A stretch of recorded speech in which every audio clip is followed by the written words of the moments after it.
Today in the house, we have Mona Kachhwaha. I think numbers just resonated with me as a child from back then and just stayed with me throughout. What do you think of women founders getting funding today? Is it harder? Okay, this is what this is about.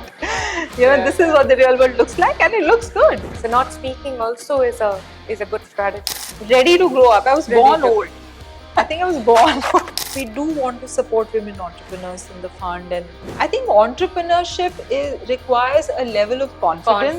That was just And coming to a that. level of risk taking, Yeah. a level of support Yeah. from your support system.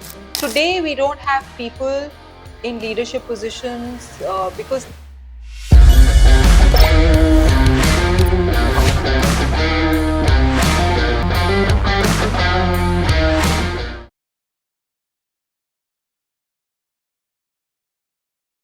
Hi, welcome to the first episode of We Women Project. This is an initiative focused on helping women across age groups to navigate work and life through stories. I mean, the way we're going to try and do this is through stories from real life mentors. And, the GDP, if it has to grow at 8%, currently we have a women workforce of about 30%.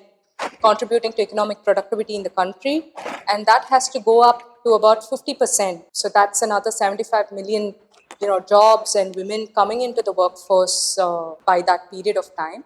So it becomes imperative somewhere to address some of the concerns, this is our humble attempt to just create a peer group or a cohort for us to understand how to enhance career longevity, how to get inspired by people who've stayed the course and learn from them. Today in the house, we have Mona Kachhwaha. So excited to be having you here, Mona. Mona is a dear friend, a mentor, one of my early supervisors from Citibank, and I can't quite describe the excitement I have having her here. Mona is a very accomplished financial services, very sought after and accomplished financial services professional, both on the banking side, on the consumer banking, financial services, as well as impact investing. She started her career at Citibank, where she worked largely in consumer banking and part of many product launch teams, like the Suvidha product. Microfinance was her baby in the bank. So a lot of early initiatives, putting things together, is what Mona has carried right through her career. And being a very early exponent in microfinance, she moved on to join a pioneering impact investing firm called Caspian. And there, again, her baby was the India Financial Inclusion Fund, which she raised money for, she deployed it, and she navigated very successful exits for them.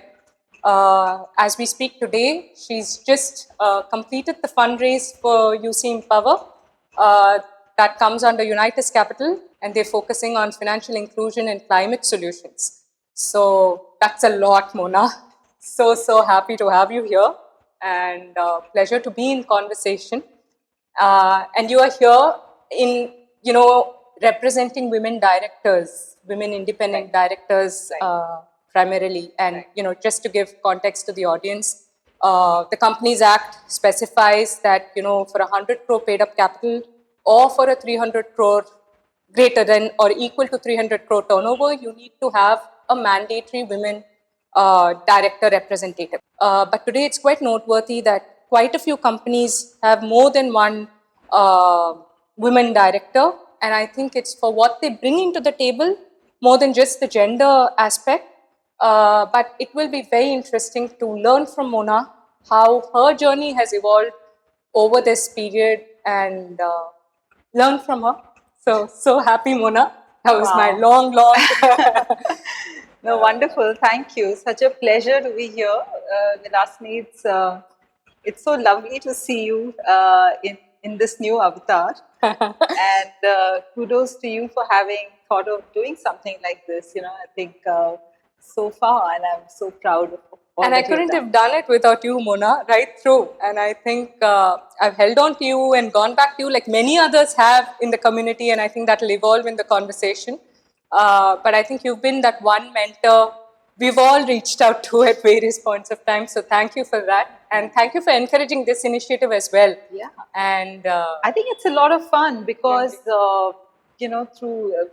there's so much content out there, but such specific targeted content, and especially done in the way that you have struck out to do it, is very interesting. I mean, I think even as somebody who consumes content such as this, hopefully it will resonate with a lot of people. So yeah, really thrilled to be here.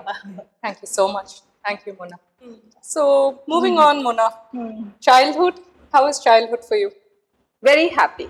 Okay. Yeah, I think I have only the fondest memories of my first 10 years of my existence. It was just brilliant. My mother was strict as hell. The world was scared of her. Of course, I was scared of her. Of the 3 kids, I was the naughtier one. I think, at least going by the number of times I was slapped versus my other 2 sisters. So, but my dad was of course there, but he was also, sort of getting transferred all over the place. My mother was a teacher, and so in a more stable sort of profession, location-wise. She was, Delhi University. So when I look back, I think we were brought up by the troika of my mother, my aunt, my bua, and my nan. So the 3 very different women. And yeah, and of course my father, always the most gentlest of creatures. So not at all the type A male kind of person. And yeah, so childhood was very happy. Childhood was numbers. Childhood was being outdoors and running around and cycling and fighting with the boys in the streets. All of that. Oh, that's the Mona that I would have loved to interact with at that point. So dad was in the services. Mom was in Delhi as a professor. She taught masters in arts faculty for psychology. She was a psychology teacher. She was a lecturer, not a professor. Yeah, and she prioritized her work and her career, and they lived. I mean, that was the existence in that period. My mother was always, at least in my, of course, she was always there for us, with us. She was sort of the most prominent presence, despite being away for long hours. The most prominent person, not just in our lives, but I would say the lives of anybody who knew her to any degree, and definitely her family, like her mother and siblings and all that. But I think her first love was definitely her work. Her work. Wow, that's amazing. So you're one among 3 sisters, Mona. How did that feel when growing up? Good. Because I've heard you speak about your sisters very fondly. Yeah. And I think also look up to them, look up to your elder sister. Yeah. So, how can you just kind of... I think because, we lost our mother early. So that kind of changed the dynamic a little bit, obviously. And, girls with growing up years, pre-teenage years, and then no mother was different. I mean, we still had a very loving home, and a lot of relatives chipped in as well. Of course, nobody could, fill that place, fill that void, and especially given, I think, the person my mother was. But the 3 of us, I think. It's almost, and I've heard this from other people who have suffered adversity at a young age, that, it's almost like us against the world, kind of, not in so many words. I mean, it's not as if we are militant about it, far from it, and we are very honest about each other's sort of shortcomings as well. Right. We're a very honest period, but being the middle one, that was your question. My elder sister gave me, I think, direction. I used to look up to her. She had all kinds of zany stories, really. I mean, like crazy storyteller she was. Very dreamy kid, unlike me. And my younger sister also dreamy and very reserved. So, and she was very young when her mother died. So I had to kind of look after her. Grow up. Yeah. And I was kind of ready to grow up. I was born old. I think I was born old. I was like that. So a very balanced soul that way. Yes, I can relate to that. Yeah. So I had a good time as a middle one. Yeah. Okay. And you did boarding school. Correct. 13, I went to boarding school, and my elder sister was already there, so I had a soft landing into it. But more than anything else, I think it was the school that made it a soft landing. I went to Wellams, and I have to say, and even today, the little that I've stayed in touch with the school, it has remained as wonderful as it was even then. And I was reading a book about our foundress, Miss Linnell, who founded the school, and she was a remarkable woman. And the school still runs on the blueprint she created. So the beautiful thing about our school is that it gives you an opportunity across all, like a variety of activities to almost the same degree as academics. So it's not just about studies. In fact, that's a little bit sort of fade into background kind of status it has. Right. Beyond the school hours that you have, that like anybody would have, you had only just 1.5 hours to study, to do our homework. We used to call that prep time. Everything else, whether it's from the morning to the late evening, there were other activities. So sports and art and sports, all of that. Art, and you can pick and choose what you want to do. That. And the beautiful thing was nothing was looked down upon. That's beautiful. And whether you wanted to be a sports person or you wanted to spend more time in sports than in studies or in music, or you could, or at home even. So you could, everything was accepted. So, actually, Wellams broke the stereotypes for me. Up until then, if you're maxing at school, then you're a good kid. Yeah. You're not a shaitan, right? You're a good person also. You actually, to the point of being a good person. Right. Such value judgments are attached. At least, very deep. Yeah, to studies. All of that was shattered in school. I mean, when I say school, I mean Wellams. The boarding school. Yeah. Wellams. Wow, fascinating. That. Yeah. So Mona, you studied math. Yeah. Where was the math connection? I mean, how did you choose that as a stream? I think maths chose me because, in my very first year of school, I was put in a neighborhood kindergarten kind of place, like, preschool kind of place, where I was supposed to do nursery. And I was there for just 2 months. I cried every single day. Okay. My mother then, sort of withdrew me from there because she just understood that it's not happening. Like, force is not going to work. Right. So she just withdrew me from there. And every day before leaving for the university, she would leave notebooks for me to work on. So I did. Yeah, so I actually covered, maybe even kindergarten course in my nursery year. And I learned my numbers there. And everything else I would just leave, A, B, C, D, K, K, G, G. I would not even look at it. And I immersed myself in the numbers. And my whole life then became about numbers. I would go out and play and I would see numbers. I think numbers just resonated with me as a child from back then and just stayed with me throughout. Yeah. I can absolutely relate to what you're saying, but because something like this happened with my son as well. For the longest time, he had this fascination with math, which comes very deep with it. Unless it's within you, it's difficult to relate. So it's just very I don't know. I mean, it's just part of you. It's just part of you. So it doesn't have to necessarily translate into brilliance at the subject at a higher level. It doesn't have to. And I wouldn't say I was brilliant either. But I think I got it. Yeah. I think I got it. And I, even at the theory level, the maths honors in BU is frankly quite advanced. Apparently, they say that it's sort of as advanced as, what the IITs would teach in certain engineering streams and stuff, and in undergrad level. And perhaps even beyond, because it just went into a lot of depth on a few of the subjects within maths. Even when I knew I wasn't cracking that particular paper, I was enjoying it, and B, I was getting it. So it was a very natural. It was a very natural selection. After 12th, I mean, I had really. Again, I took a leaf out of my elder sister's book. She pursued her love for history and literature from school into undergrad. I just decided, and she told me that you have to, pursue one subject up to a certain point. So that's what I did. So, and from there, the shift to management. Yeah, the management shift happened because unfortunately I wasn't born into enough money.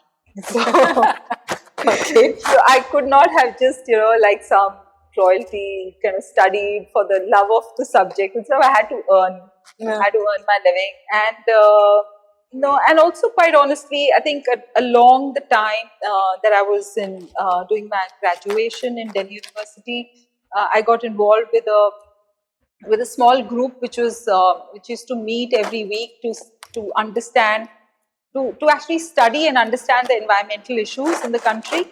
It was just a group of students. There was no sort of structure around it, nothing formal about it. But that exposed me to many aspects of not just the environment but also societies that live close to nature, and how, whether they're tribals or communities living in the forest, and even stretching into structures such as cooperative movement, etc., in the rural India, kind of, things that had worked like the NDDB.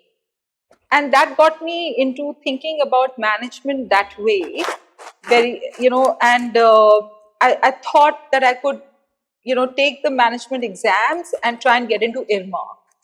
Right. So that was kind of a nice mix between the person I had become in the course of my undergraduation in Delhi University and what I could be as a working professional. What you could contribute. Yeah, and from also earning standpoint, I could get a job in the space of development and so on. Yeah. That's interesting. So the early seeds of numbers and the social impact was right there. So for the 17-year-old, 18-year-old Mona back then. Yeah. Okay. And so then Excel happened. So you IRMA didn't happen. Excel happened, and so then I was in the thick of it. There was like nothing remotely developed. Although Excel is one of the few institutes that has, Excel is considered for the greater good is our motto. So XLRI, for the greater good, is our motto. Right. And so it was a management school, a true blue one, but with a little bit of a difference because it was set up by the Jesuits. And they do have a very strong social approach to what they do. Right. Amazing. So then MBA and City? And City. City was in education. I did my the summer internship there. First year went by in a haze. I was still trying to navigate from pure maths. This is your MBA? This is your MBA first year went in? MBA first year was, I was a bit lost, to be honest. There wasn't much connection between what I had spent the previous 3 years on at DU, and those are very intense 3 years.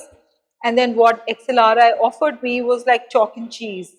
I couldn't really connect the dots, and I did fine in the quantitative kind of courses, but not the rest really. Like I couldn't understand what the 3 Ps or 4 Ps of marketing, like what the big deal about it was. But it changed when I did my internship at City. In the summer internship in the summer between the first and the second year, and whoa, that was like, okay, this is what this is about. This is what the real world looks like, and it looks good. So it'll be fun to actually learn the frameworks and the lingo and the taxonomy that makes you ready for that world. Then I kind of approached my second year very differently. And I wasn't looking down on it like I was first year. So you had an intellectual standpoint, and you dived into management. I think I was kind of blocking. I was trying to look for. I was trying to look for depth and meaning where none existed. It was just tools. It was just tools. So when I kind of awoke to that point, that idea, then I was sort of internalizing it better. Much better. Much better. So what about the city environment did you really enjoy? I mean, what about that 1 month? People like you. I should say that. Like you. No, seriously, people. I don't know how they created that though, right? was like, there's a world and there's city with all the best people from that world thrown in. Yeah. With the heart and the head. For that context, you know. I mean, right. clearly not everybody was great at everything or were like complete persons, or none of that. But for what we wanted to do as a business, for the kind of quality we wanted to maintain within the organization, we got the best talent. Yeah. And a lot of freedom to explore, a lot of ownership very early, I think, given to us as youngsters there. Yeah, I mean, that kind of shapes you for life. Absolutely. I mean, do you remember how many mistakes you would have made? And countless. Correct? I mean, so an organization that can let you do that and still do well. And still recognize you for it and still give you a growth path. I think we just got lucky with that cohort at that point of time. So Bond, Mona, when did Bond come into your life? At Excel, in my first year, he was a batch senior to me. Bond was always Bond, you know. I mean, he was given that name for a reason. That he was a little bit above, a cut above the rest. He had come into MBA after a bit of experience, so he was a little bit older than his batch, and of course our batchmates, most of us. We were friends on campus, but we weren't really together as a couple. I reconnect. So he left after he passed out, and I joined Citi, and then was there for about 4 years before we reconnected. And when I had moved to a city where he was also, which is Bangalore. Okay. So when we were both in one city, and we meet your old friends from Excel and so on, and that's how we reconnected, and then we really connected.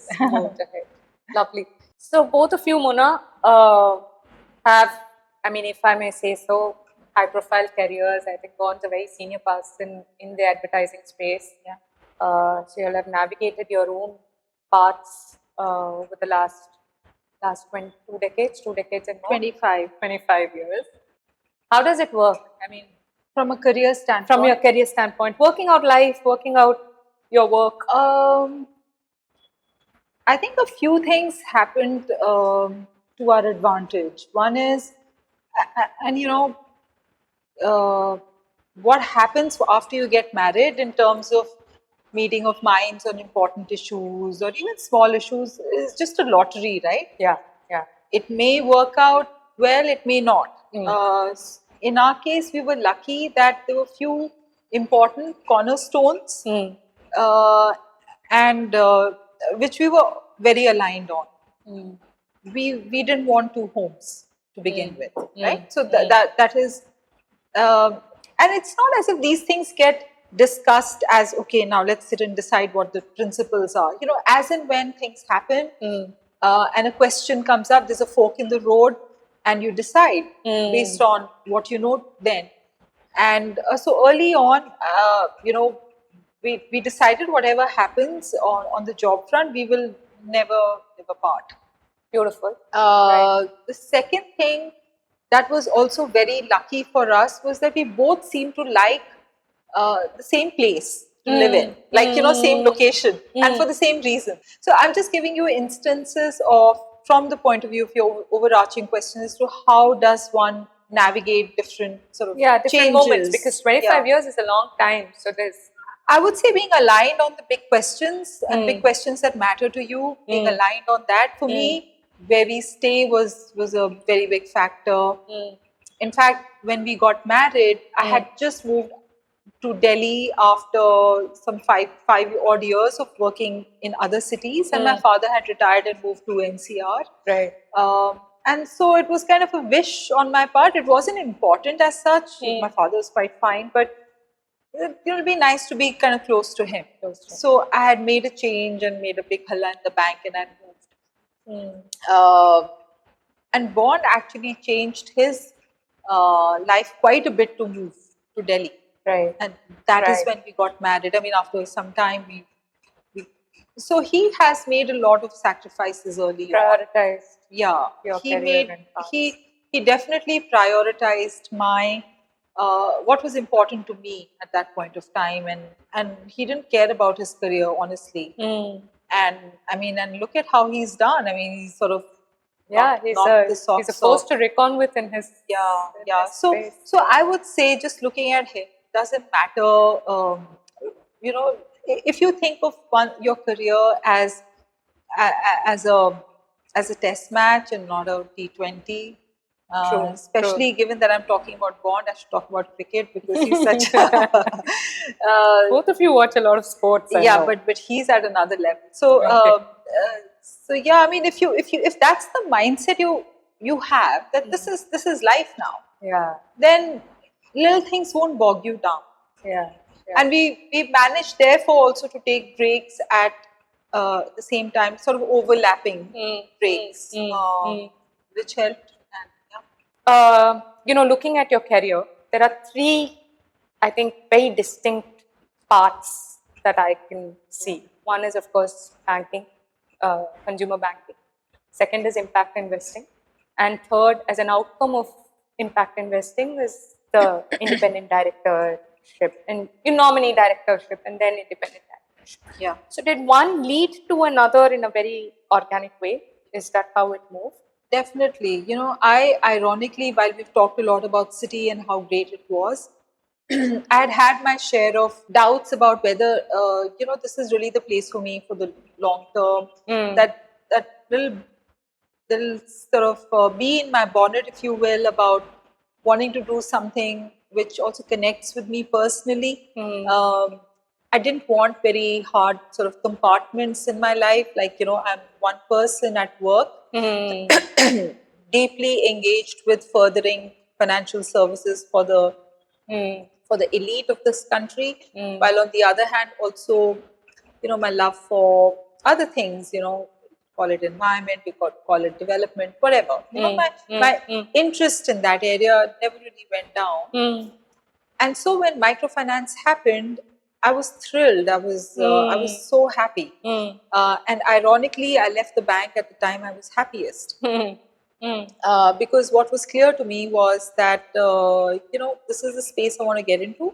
So yes, to use your word, it happened organically. I mean, I didn't feel any major remorse. I was sort of leaving behind a group of people I loved working with, but I was getting into a space that was a huge draw for me, like to kind of learn much more about it than what the bank would have made it possible for me to do. So so Caspian happened at a really opportune time, and also when I left Caspian, I had got the experience of to come to the central part of what you, I think, want to get into, which is about my directorship experience. It came with the job, right? To be a nominee director on your portfolio companies. It was a first for me. Equity was a new space. Yeah, and absolutely. Caspian, Prasad, and Paul DeLeo and Shilpa, people who founded Caspian, Ravi Venkat, all of those guys who were there in Caspian before I joined, they really taught me the ropes of equity investing and gave me the opportunities I got with India Financial Inclusion Fund. And then I remember asking Prasad, what happens if you miss a board meeting? Like, I didn't even know, the basics, and laughing. But so he pretty much took the baton from, I guess, my superiors and bosses in Citi and kind of mentored me through those 12 years. And then, and along the way, one of our board members at Caspian, he was our chair of the first fund, Bellwether Microfinance Fund, Mr. Arun Duggal. He's a stalwart in financial services. He had already left, his association with Caspian had ended, from what I recall now. He called me, but he has been, sort of doing a lot of work in strengthening corporate governance. Right. He's been involved in FICCI and all, and he had curated a program for mentoring women board members. And he called me and he said, I think you should Attend one of you those. should join the mentorship program. You'll be mentored by a senior board member from the industry over a 1-year period, Right. Through conversations, through Right. And I asked Mr. Duggal, I said, what is this for? He said, for independent directors. I said, look, I'm never going to be an independent director. As long as I'm managing funds, I'll be a nominee director. And I think I've learned on the job. And he said, no, I think it'll be good for you. You should just do it. Okay. And yeah, I mean, who knew that after having exited the portfolio at Caspian, I would get called back by a couple of my portfolio companies for these roles. And honestly, I have not been looking out for independent director positions, and still I'm not. And these were taken on as partly to continue to contribute to these two companies that I hold very dear to my heart. I've seen them from their infancy to what they have built out to be today. To be huge companies and market leaders, but also for it's an education for me every day to see what a mature company goes through, and so otherwise my work will restrict me to early stage companies. Right. So it's a bit of both, but largely driven by the people behind these two organizations and my wanting to continue to learn from them. So I said yes to these two different opportunities, and wow, it's been quite a journey. And I thank Mr. Duggal for that's quite amazing. Actually, what was I watched this journey from afar, right? So you've been a mentor, and I watched this from afar, and with a lot of pride, because all that you went through from a transition from a consumer banking to investments and directorships and all that, you carried it quite effortlessly, I would think, from what I have seen, and also, built in that reputation in that space as being a leader with a lot of thought for this entire sector, that shone out throughout. And when I went back, when I was researching for this, I realized that you had done 2 programs. I'm so glad you touched upon the Women in Boards program. The other one, you took time out to do a program from the Oxford University for equity, is it? Private equity. Private equity. Yeah. So you went back and learned, how this space works. Yeah. And how important is it, in your career? How important is it for us to take those? Now, I'm talking about a time, so from 2005-ish or 4-ish, when it all started in India, as homegrown impact investing firms took shape, we didn't even have the terminology impact investing. It actually, I think, came about in 2011 or something. Okay. What was it called? Private equity. It was just called equity financing or equity investing in microfinance or whatever. Right. So it wasn't called by any name. And then that happened. It made sense because it was quite clear that what started off with just 1 or 2 sectors has the characteristics and the legs to become a subsector within venture capital and private equity. It became clear, and therefore the nomenclature came. Right. Group of people got together and did it.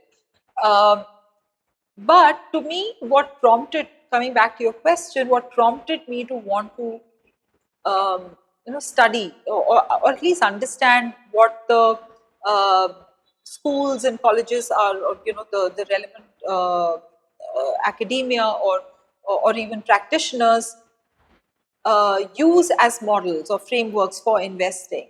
Do they even kind of coincide or look similar to what we do? So because we were just a niche, right? Yeah. And I think a lot of people regarded us, and possibly still do, who knows. Today impact investing is huge within the Indian context, but I think back then we were regarded as sort of airheaded or whatever, cholawalas or whatever, basically people who are do-gooders but not really serious about the business part of it.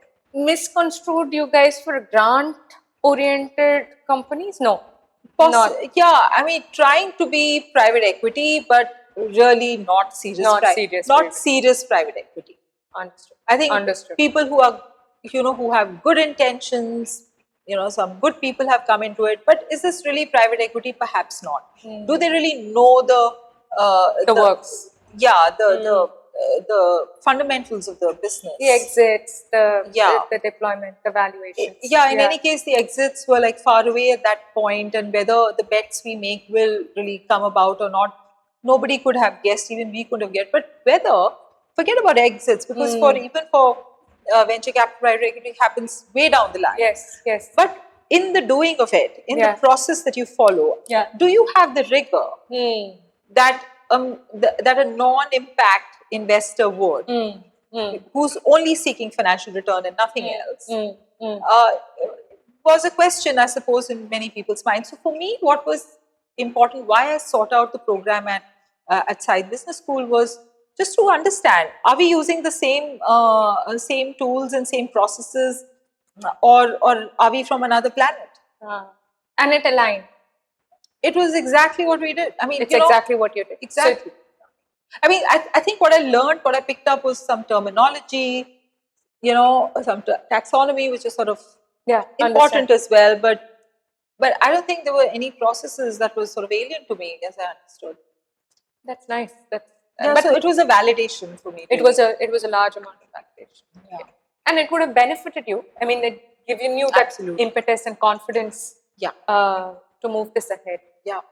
So, but kudos. I mean, before I move on to the next question, kudos for what you people have done in this in this space, and what it was back then and what it is today. I think. Mona, coming to some aspects of yourself before we move into come back to directorship again. So there are. I've said it many times over now in this conversation that you've been one of my early mentors, and there has been a couple of things that has stood out for me in you. And one thing is your authenticity. What you bring into your work was your whole. And you wouldn't shy from giving us a hug, or having some of those deep conversations, or just laughing out loud at silly things, which maybe, from a very corporate-y perspective, might not have been, I don't know if I should say right or wrong in this, there's no coloring, there's no judgment, but that was refreshing. And for me as a starter, and you were so in awe of Citi when you joined, when I joined, that authenticity, because for us when we were in when you're doing CA, you're just sitting at home and studying. So and then you come into this world and you see real people who are warm and intelligent and willing to engage. So can you just talk to me about what makes you bring? I've tried my level best, where I won't say I've 100% succeeded, but where do you bring that? I mean, what was the decision to be authentic? I can't say, Vilasini, whether it was a conscious decision. I don't know. I've never been asked this, but I think I don't want to live my life in compartments. I think that's sort of been that has been a conscious sort of idea I've had. I remember having this idea in my first year of Excel. And that is possibly because when my original plan of developmental economics or developmental sort of management kind of program like IRMA didn't pan out, I was worried that in the corporate world, I'll have to be a person and then there is me. And I remember telling somebody during my internship, in fact, that is that how this could pan out for me. And that person said, I don't know, whatever the person said, but I remember this thought clearly. And so obviously when one starts working and there's a lot of diffidence, there's a lot of trying to learn from observation. Right. And there were very few women to begin with, but a lot of people, whether women or not, that you were really in awe of. Right? There was a lot of distance between them and you. So I wouldn't say that I was very comfortable in the early years as a person within the bank. But then I think as I grew, as I could tell that I'm making it, I'm not I'm not faking it. I'm okay. I'm delivering something. Then I could just be my person. Yeah. I think. And that just makes it so easy. I mean, if we don't compartmentalize our lives and we just bring ourselves as we are, it's phenomenal. And I think that's something I keep learning from you even today. One of the second aspect that's always fascinated me is your communication strength, and I kind of want you to kind of talk about it I don't a think bit. many people will agree with you, Vilasini. But quickly, I mean, I'll try and articulate where I'm coming from on this. So there are three things, right? So there's the depth, there is the logical thought process that goes into what you want to communicate, and finally the articulation. So, and at many points of time when we converse with various people, right? So there could be some element they're strong at, and some element, there could be the glib talkers who have little content, or there's content, but you don't know how to put it across in a manner that you should. So, given you're investing, you're a director, you're constantly meeting and engaging with people. So, did you consciously pick up and work on communication as a strength, or did it again come naturally? No, I think there are certain things. I'll focus on my role today. Let's say as a director, or as, let's say, a member of an investment committee that's taking a decision. I think one thing I'm acutely aware of is that the group I'm in is that of highly accomplished people who are very good at what they do. Right. So, and if we are applying ourselves to a question or what is being discussed, or an idea, and people have spoken their minds, unless I'm able to contribute to it, if I violently disagree, of course I have to say it. But if I don't, and I'm in general agreement with what points have been made, or what direction that conversation is taking, and I have nothing new to add, then I just don't speak. I mean, what is the point? Right. So not speaking also is a good strategy. Yeah. Otherwise, I think you end up diluting, you end up wasting time, you end up actually causing more harm. So when you actually communicate, that's so important. So when you choose to communicate, it is a value add over and above what is being spoken. I mean, there is going to be a I think people should do that. I don't think people do that enough. To your question about what do I do consciously, I try to do that. Okay. That's great. So Mona, coming to the point on something we've spoken about earlier, and I think it helped me, so I just want you to kind of speak about it again. We spoke about drifts, right? In a person's career, especially the longer it gets. I think it's inevitable to have those moments. For some, it can last a few months. For some, it can last a few years. So, can we talk about drifts a little more? Sure. And what does it do to us? What does this ambiguity, do to us in that period? Yeah, I guess maybe I can share two such phases that I've had, and one was when I5, the fund that I managed, was sort of coming to an end. We were in the exit mode, and in the mode of harvesting our investments, so really actively looking out for that. And I've discussed this with another industry colleague of mine, because they also had a fund which was of the same vintage, and one of the things I experienced then was not having enough conviction to also be actively investing at that same point of time. Right. And it's not to say that the investment environment was bad, because there were other funds investing, and I'm sure they've done all right. But it's just from my personal vantage point of the fund that I was managing. Right. It didn't seem I didn't seem to have the conviction to go out and raise another fund actively within the Caspian fold. Obviously, it would have to be there. Right. Per se, I didn't feel that it was right. So Right. so anyway, so I held back. I kind of sort of stepped back and I said, okay, I won't get into another fund now.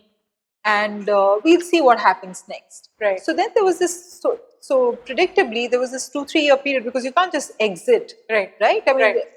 exits take time. Right. And you had time left in the fund life. So we utilized that time, and thankfully we got exits and the fund did really well. But for me, it was a period of drift. Right. Like all the work that I can do within the day was reduced to half, and it could be we could see it coming. Because these things are known, and but I didn't think I could. At least it was great to have that extra time. I was reading more. I was doing other things. Yeah. There was more time personally. But career-wise, back to your question, it was a period of drift. Then more recently, as we have, as part of the United Capital family, as we have been sort of, we came together during COVID 2020. Yeah. Then it took us, everyone was remotely working and, not really meeting each other and so on. For me, it was a new group, and for the rest of the startup team, founding team, it was, they worked with each other for a long, long time. So it took us some time to kind of come together in real sense and then work on the thesis. It was an environment which was sort of impacted by COVID. Like, what would the post-COVID world look like, or the thought that we have today, whether that will really pan out. Now, and also how long COVID would last, nobody really knew, right? So it was a very difficult period to get started as a new team, for both internal and external reasons. And surely the LP community also saw that what was happening. That was the case. I mean, they didn't really give us a lot of attention or encouragement. But eventually they have come around. Like, we managed to raise the fund, but it took us a long time. Yeah. It took us all this time, during which we weren't sitting back. We were working. Like, we were all in full-time sort of jobs, just doing this. I know. So it was a period of drift, if you look at it from outside in. But internally, there was a lot of hard work going on, which has helped in us getting more cohesive. More cohesive. And just as people, but also in our thought process. Today, I think between Richa, who's my partner, Richa Natarajan, and I think we can kind of complete each other's sentences in some ways. There is still a difference, there is still a distance, which should be the case, but we are a much stronger team today. Than had we just raised the fund within 1 or 2 years of having started. And then started deploying. I guess a little riskier than what it is right now. Understand. So frustration comes with it? Yeah, absolutely. And how does one deal with that? I think going back to the basic question, that do you still believe in it? Like whatever it is, that's on a drift. Like if the drift is leading to an end, then, like it was the case for me previously. Your first example, then it is about just still doing it right, like just taking it to completion and doing it right. For all the good reasons, for the work, for the company, and for yourself. Right. And I knew it was super important for me also personally to end this properly. Right. Otherwise, so many years of hard work would not end on the right. I mean, everything comes down to that, unfortunately. Like people will forget all that you did if you don't end it well. And rightly so. I mean, you have to bring it home. You have. So so it was important there was no frustration there. It was just the fact that you had more time on your hands. Yeah, and you had to see it through. I have to see it through, and then I will evaluate what I want to do. What do I have motivation left for?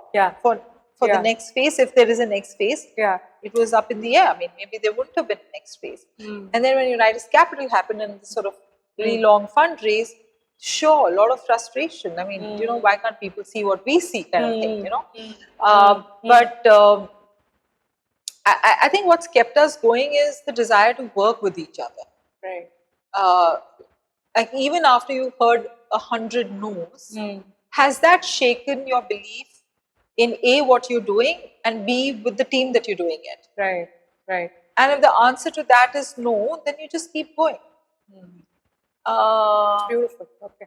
So very resilience building in that way. Resilience building retrates some of your core beliefs, ethics. And make no mistake, we've raised a smaller fund than we want to. So we've had to make course corrections, changes to kind of you can't wish away hard facts. I mean, so then you do what you can with it. Right. So much smaller fund than we wanted to raise. But I think we'll do a good job of it because we have spent so much time in putting this together. Right. Coming to networking, Mona, I think in a lot of ways we're blessed with the mortgage family, if I may call it. For us, we keep meeting, bumping into each other. We have one another in some form and shape. Again, my overarching question over here is that came about organically, but if networking has to, how important is it in a long career span, and how does one go about building these networks for oneself? Extremely important because see, ultimately we are all, my belief is that most business situations really boil down to human situations, and whether you're dealing with an opportunity or a crisis or a task or something to be solved, if you're able to bring in somebody who has been through that experience or has knowledge which is related to that domain or an angle which needs to be explored to make the best decision possible, all of this requires you to tap into somebody's experience, right, or expertise, kind of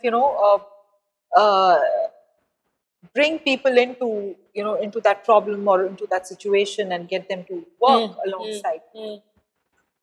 I believe people work for people. People do things in order to kind of also have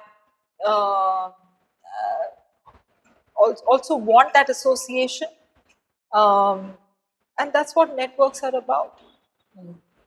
I think aside from the very starting sort of period of one's career, right, like the very first few years, 2-3 years, where you're just buying talent or you're just buying somebody's time, right, or a specific talent, whatever.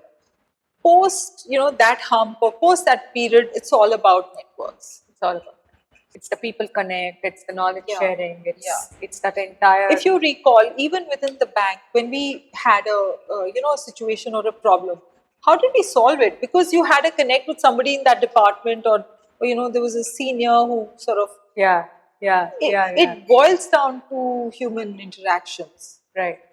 So even within a closed loop environment of one organization, think about multi-organization or sort of an industry or a sector level context. Why would anybody sort of step up or interact or be willing to have a conversation even if you're offering a job or an assignment? Is because there is a connect. Yes. And so, but if you obviously there has to be, these networks have to be non-transactional, right? Yeah, it needs to be genuine. I think it starts with a genuine friendship, and then transactional just happens. Yeah, it's value adding in some Value way adding in some way to the whole process. Yeah, to the person, to who you've sort of sought out. Yeah, and if I may put it this way, networks are work friendships. Yeah. Work friendships that we build. Yeah. And it just kind of builds over time, becomes stronger. Yeah. As Eric is one of the partners in the fund. He's a wonderful guy. He will never leave you with the feeling that the meeting was only for that one thing that he came into it for. Right.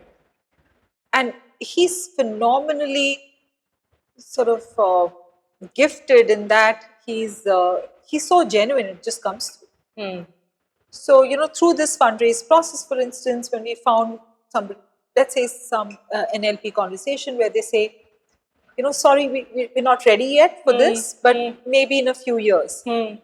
And the message Eric will leave them with is, we're in a long-term relationship building business. We will be back in the market after 4 years for the next fund. So we'll speak then. We'll speak then. So he has this fantastic ability never to let anybody feel bad or negative or anything of that sort, irrespective of what's transpiring right now. Yeah. Mona, moving on to how you've kept yourself going as, the body, mind, soul. How have you kept yourself going? What's been your personal mantra, your fitness goals, or, your general day-to-day routine? I need a lot of personal time.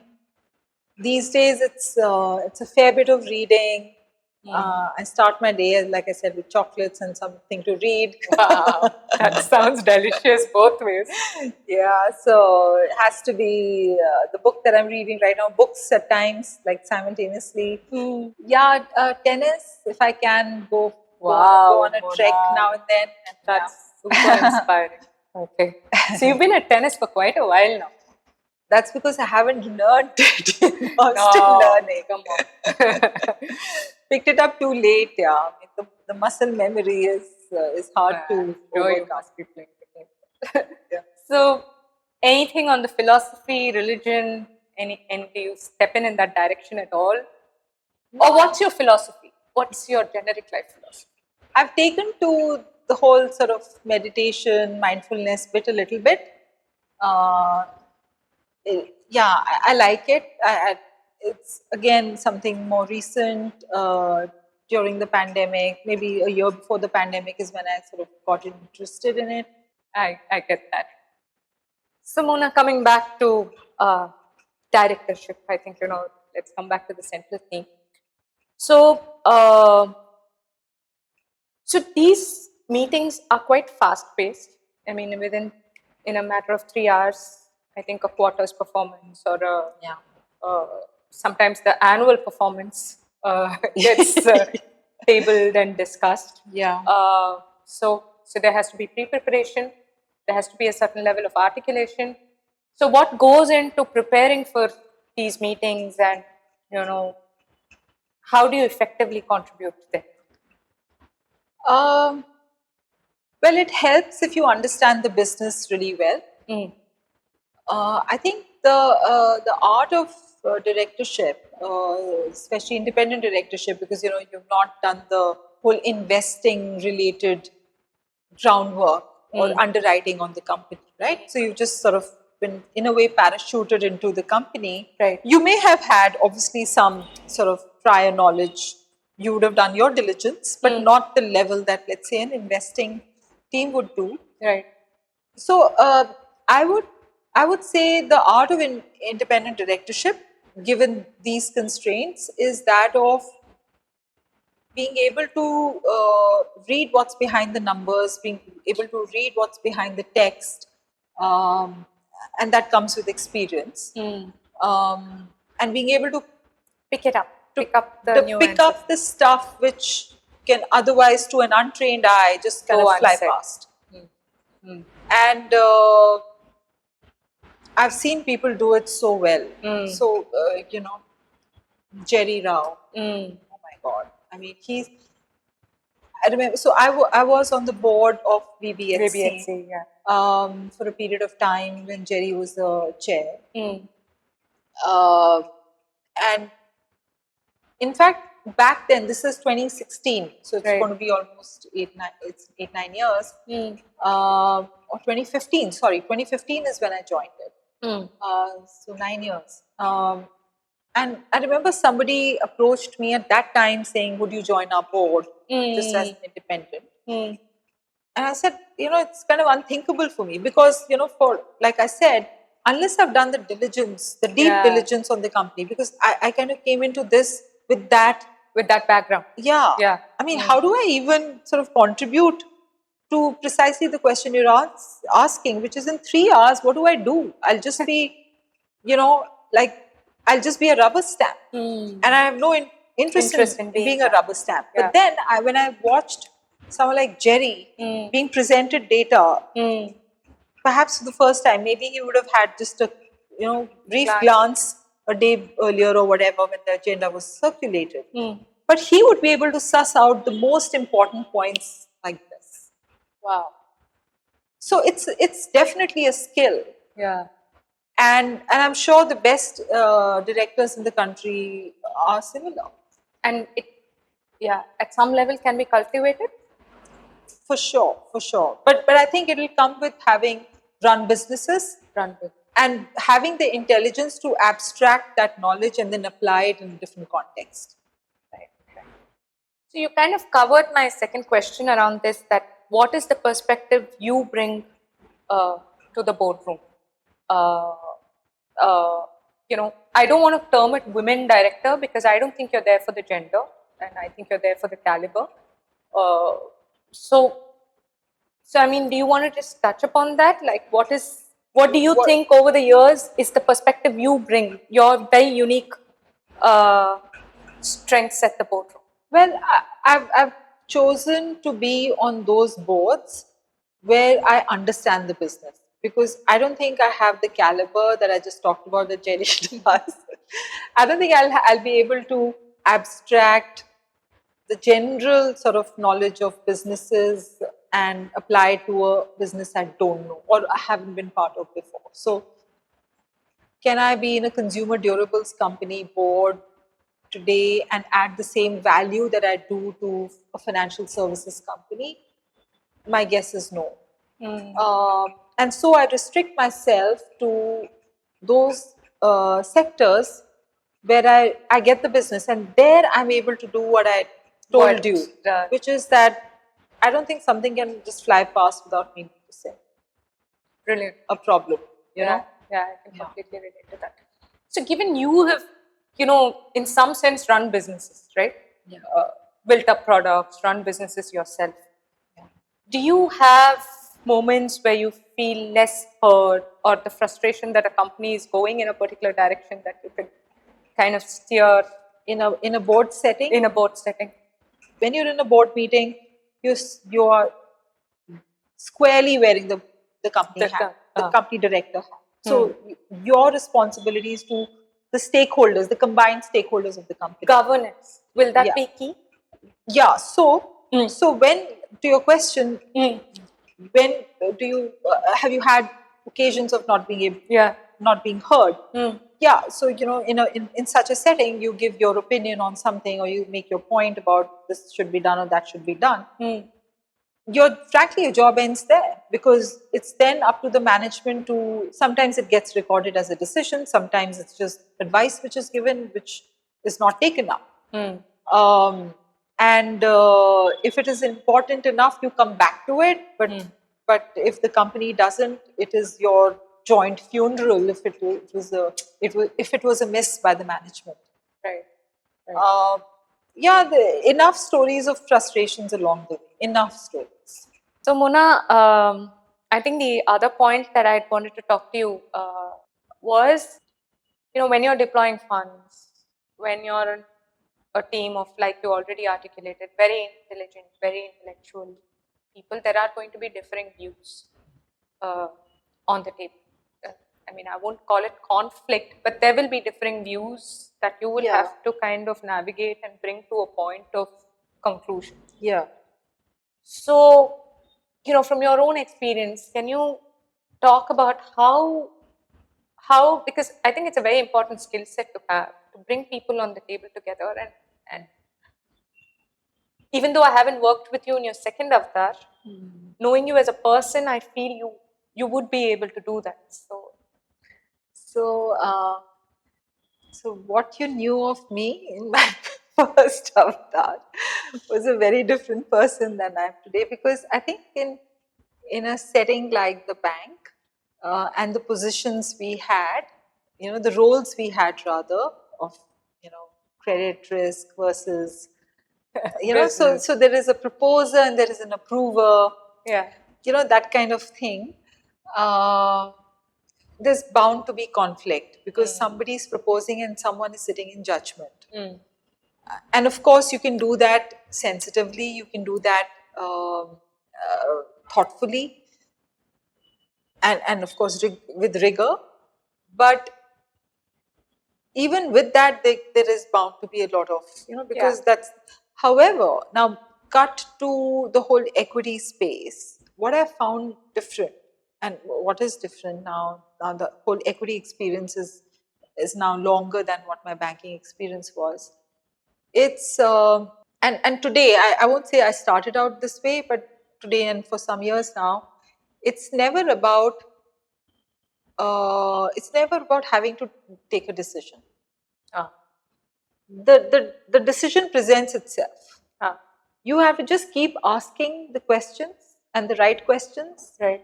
Ask for more and more and more. Right.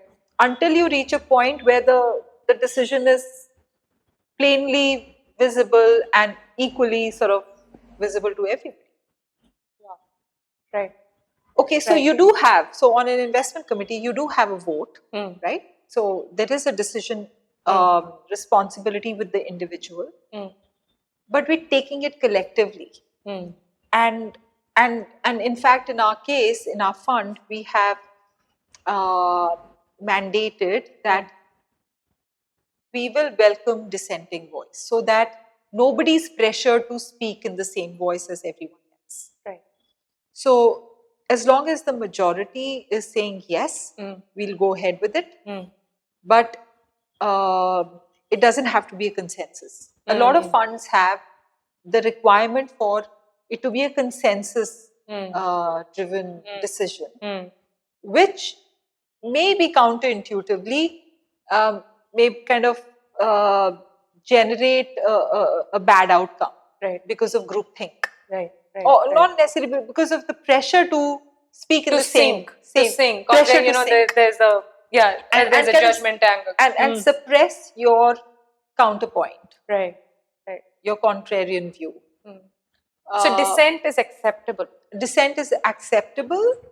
And how you get to that point of decision, at the point when everybody says, okay, finally what? Okay, so we've heard all the whole stories, and in our case, because we're the kind of fund that will only do 3 deals in a year. We would have met 100 companies, funneling down, and finally, let's say 20 bubble up to an IC kind of level or a pre-IC kind of level. And finally, you decide on 2 or 3 investments. That's the kind of ratio we work with. So we are designed to work with a lot of information. That's part of the process. And then in that process, as I tell my colleagues, in fact, when we were forming the team, one of my colleagues who came into investing for the first time asked me, like, how do you decide? I said, I never decide. In the sense, I don't put the pressure of decision on myself when we are starting out on a team. I do not. That's brilliant. That's brilliant. I mean, let's just ask the questions. Yeah. And today you may feel like, yes, this is it. Tomorrow something new has been brought up. And so, sorry, this isn't it. I haven't pre-committed to it. So it's the process. Absolutely. It's just the rigor of the process that and delivers an outcome. Yeah, hopefully we will all have made the right decision in the end. But no pressure to decide. Intuition, does it play a role at all? Very strong. Very strong. Yeah. Okay. that kind of brings me to the next question, right? Because ideas to execution is a whole different ballgame. So what are the kind of traits you see in a founder, or what is it that makes you believe that this is something that's going to take off? So, we have in this fund, in Unitas, we have created a framework for it. In fact, now a good friend who runs another fund has written a book on how to select mega founders. So he's a brilliant investor. So, he has a whole body of work through which he has pieced together the traits. Oh, right. So it can be an interesting read for people interested in this space. What we have done, so talking about Rahul Chandra's book, it's sort of newly launched. So in our context, we have created actually a framework for evaluating founders. So so this is no rocket science, but we put the rigor of asking specific questions of ourselves. So you obviously meet the founder in the very first pitch, and all the way up to it may take like 6 months, it may take 7 months, whatever, before you actually sign the deal. So all through that period, so there's a lot of interaction that happens, and every meeting tells you something or reinforces something. And so to collate all of that information and inferences into a framework diligently, so that every time we do this with every subsequent transaction, every subsequent conversation, we're building on a knowledge and a consistent approach to evaluation. So that's the effort. We call it the entrepreneur assessment test framework. And it broadly has so I don't want to get into the science of it, but I just want to share that we are trying to create a little bit of internal science around it. But what we look for the founders, there's so much content on this subject and many more, brilliant investors have written about it. But I think personally, it may sound a little cheesy, but I think everything comes from the founder's value system, really, and because this is a long marriage you're getting into. Yeah. So obviously the person needs to have the skill and the expertise, and so there are intrinsics. There are a whole bunch of things which are sort of intrinsics. It's value, it's judgment, it's intent, etc. Then there are skills and expertise. The things that fall in that bucket, and then there is behavior. So we look at all four and see what the whole thing is. Comes out. How is the combination working in this case, and is it working for the problem at hand? So founder problem fit is very core to it. And one can complement the other, right? So if it's a team, like if it's a founder, co-founder. Absolutely. In fact, no founder will have it all. It's not possible. It's not possible. So it's really about what the founder can create around her or him. Mona, finally, what keeps you going? I mean, 30 years on, there's a lot of curiosity, there's hunger. Every time I speak to you, you've learned a new industry, or you're very excited about something that's happening in the market, and things like that.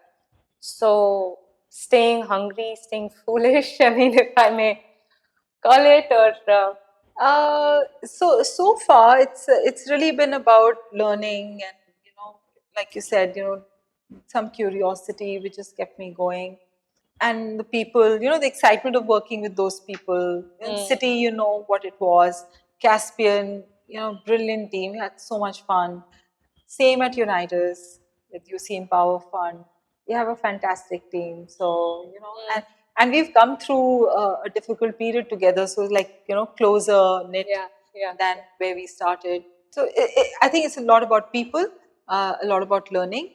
But I also want to achieve a few things outside of work, and this is sort of a fuel for that. That's maybe a topic for another discussion. Okay, I'll leave that there. Impact investing, Mona, was very, very new, when you got into it. And I think we touched upon it earlier. So there was a whole series of events. Yeah. And yet some companies survived it all to become much larger. Yeah. Right? Yeah. So we spoke about resilience from a person perspective. So what is a resilience from a company perspective? Interestingly, I think it's the same. So even in the non-impact space, just pure commercial organizations, those which have survived, and why an impact organization survived through similar challenges, the reasons are exactly the same. Which is? Just strong leadership, strong vision and conviction maybe? And not losing your head when the times are good. So if you're a solid organization, whether the times are good or bad, it's when the times are good and what you did is what sees you through when the times are bad. Right. And quite often it is what you didn't do, right, which is not lose your head. You did not overstretch yourself, you did not kind of go out and kind of spread yourself too thin or were lavish with some sort of spends and decisions all over the place. And so it's just the same things really. The companies, see, you can end up being, you can be unlucky that you suddenly find yourself in a sector that is tanked and out of favor, or that's just woof, gone. Yeah. Like the product is gone. Right. Like if you were only printing some things and now it's become digital. Right. No change happens dramatically overnight. So, again, if you had your ear to the ground, even in those situations, if you had your ear to the ground and were not smoking something, or the door was shut and the music was on and you couldn't hear any of the market signals, right? Then the sector doesn't have to vanish for you to go down. You will create your own funeral somehow. So it comes back to the basics. And I like the takeaway here that what you do during the good times. I think we focus a lot on the bad times. Yeah. What you do in the good times kind of sees you through.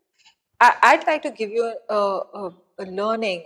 One of the Ujjivan, when it was just like a 1 or 2 year old organization, and the first mini microfinance crisis happened in Krishna district, AP. Remember that? And I was still in city. I was going around and meeting all the different MFIs for our business. And when I met Shomit, and of course, because this was in the news, everybody was talking about it. We of course talked about what we could do together as a bank and Ujjivan for our relationship. And then we spoke about Krishna, and what Shomit, I remember saying was that, this is a business that requires an interest rate cap. And that was such a that was such foresight. When you think about it, and when microfinance crisis happened, and 1 year later the Maligram report and the capping of interest rates, etc., and I was like, man, so when you have clarity of thought, you're not muddled. You kind of and why did he say that? He said that because he understood that this is a customer. He understands the customer segment. This customer segment cannot be expected to take care of themselves. Somebody has to take care of them from customer protection standpoint. And while interest rate caps are alien to the way the way Reserve Bank of India regulates the financial banking services. Reserve Bank of India does not believe in regulating interest rates on the lending side or whatever, or the borrowing side. But to have had this thought is a mark of a person who understands the business nuances. And so I don't think Ujjivan ever, don't bear me out on this, but I don't think Ujjivan was ever the highest cost lender to M-Fund, ever. Because there was this understanding that, we're dealing with, we have to take certain actions. Yeah, so I mean, it's complex at one end and it's very simple at the other. Yeah. I think it Very just well put. Yeah. boils down to your basic Yeah. ethics, principles, understanding, Yeah. articulation in the mind, and then articulation to the world. Yeah. So it all comes down Yeah. roughly to the basics again. Correct. Mona, there's a lot of noise. I mean, I don't know whether to call it noise, but what do you think of women founders getting funding today? Is it harder per se? Well, I would say, where are the founders? I mean, there's such few. It's laughable. Oh, really? The numbers are laughable. Yeah. And why? I don't know. I mean, I You've think never possibly thought about it from that. no. Of course we do, because we do want to support women entrepreneurs in the fund, and we believe we can. So there are now rules around, or sort of frameworks around globally accepted principles around investing in gender based sort of investments called GLI, gender lens investing. And we subscribe to it. So we do apply ourselves to this point. But I think we are more easily able to find investments where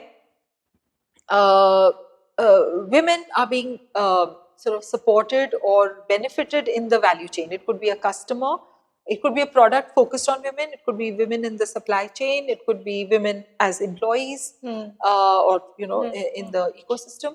And also women in leadership positions and board and founder. I think what is hardest to find are enough women-led companies. Okay. But so you can meet your GLI requirements by doing the other things. But Women-led companies are fewer, much fewer than they should be. Why that is the case? I suppose. I mean, it's the whole problem, right? From starting with how many people are there in the workforce, what kind of jobs they do within the workforce, Right. And what kind of support and validations they get in order to go out and do things, whether it's within the families or in the workplace. So I was listening to, as part of our GLI work, I was listening to some material or reading some material around it, and it's the problem starts very early, right? So you have women who in the workforce who don't have the right environment to speak up, to share thoughts. They are just too odd and different in a male-dominated room.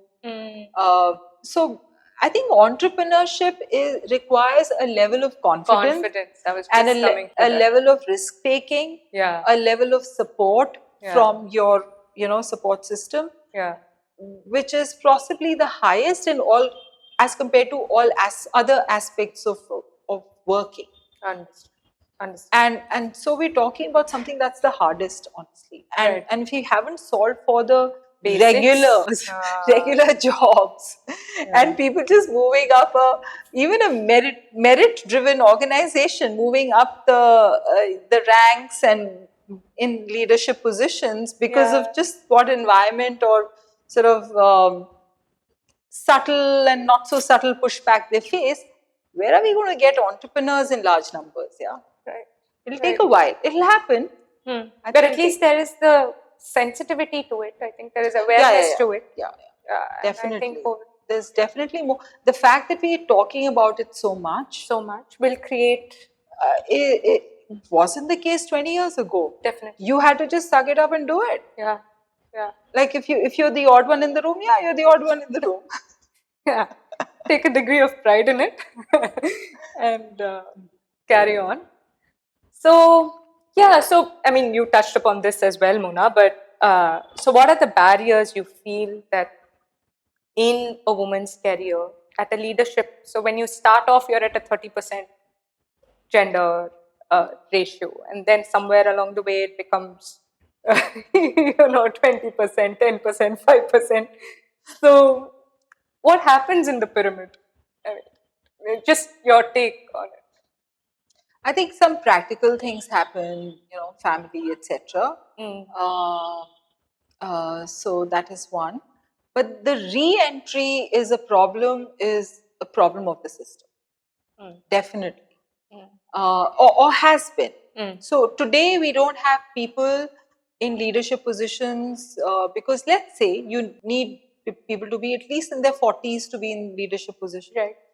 So if somebody has reached the age of 40 and has taken like a 5 or 7 or 10-year career break, then their experience is that much lesser. I mean, those are the kind of practical reasons why.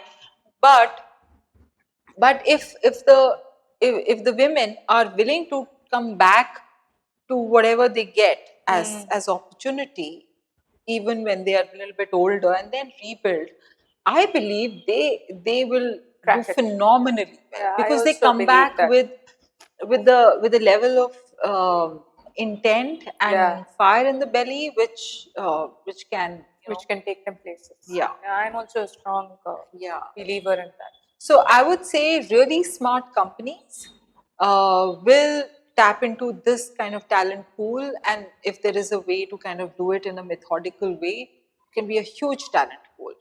Agree. Absolutely. Yeah. Mona, we've come to one of the last questions that I have for you. Ambition, I think that's a very critical driver for growth. Can ambition and contentment as concepts coexist? Yes, I believe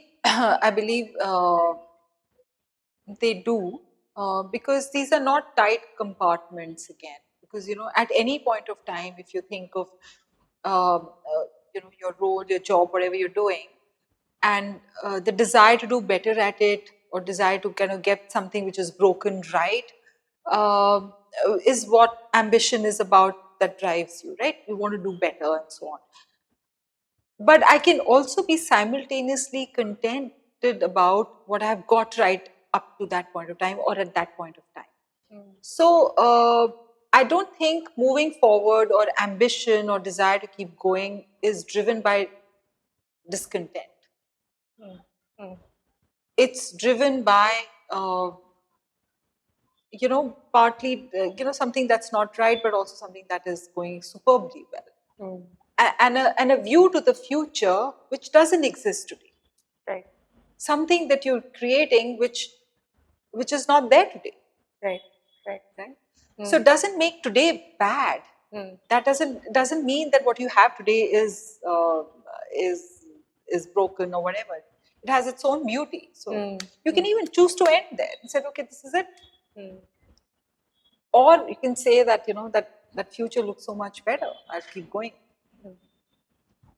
So it's a hugely individual journey and decision for one to make. Yeah. But the overarching view is it can beautifully coexist. Yes. And if we take one day at a time, things like this gets covered over a period of time. Thanks so much, Mona. And my last question, I don't want to let you go. I mean, I could just continue talking with you, but my last question to you is, what would you tell the 23-year-old Mona, or I don't know, whatever age Mona who joins Citi, 22-year-old Mona who joins Citi, what would your advice for her be today? Do all the things that you did. I mean, I think I had such a great time, I wouldn't change anything. I guess maybe take more holidays. I worked I worked too hard. Yeah. I think the younger generation does that better. It does it much better. I think maybe it was a different time that we lived in. Yeah. Make more time for yourself. Right. Thank you so much, Mona. Absolute pleasure. Lovely talking. Thank you so much. Thank you. So friends, that was Mona Kachhwaha for us on the very first episode of the We Women Project. If a year ago somebody told me that I will be interacting with one of my dearest friends on a podcast format, we both would have just laughed it off. But today, it's with extreme gratitude that I'm starting my podcast journey with my dearest friend and mentor. We got to discuss her very inspiring journey from being a banker to a change maker in the impact investing space. I loved the depth in the conversation and getting to touch upon many of her core attributes and listen to her about her take on work-life balance. I think this is going to be one such episode where every time we listen to it, there's going to be a new learning or a new takeaway that we take from it. Would love to hear from each one of you. Please drop in your comments, your suggestions. If you have guest recommendations, would love to listen to them as well. Next up, we have another very special speaker, a supremely energetic CEO from the publishing space. It's been fascinating interacting with her so far, and I'm very sure you will enjoy that episode as well. So till then, this is Vilasini signing off, and thank you so very much.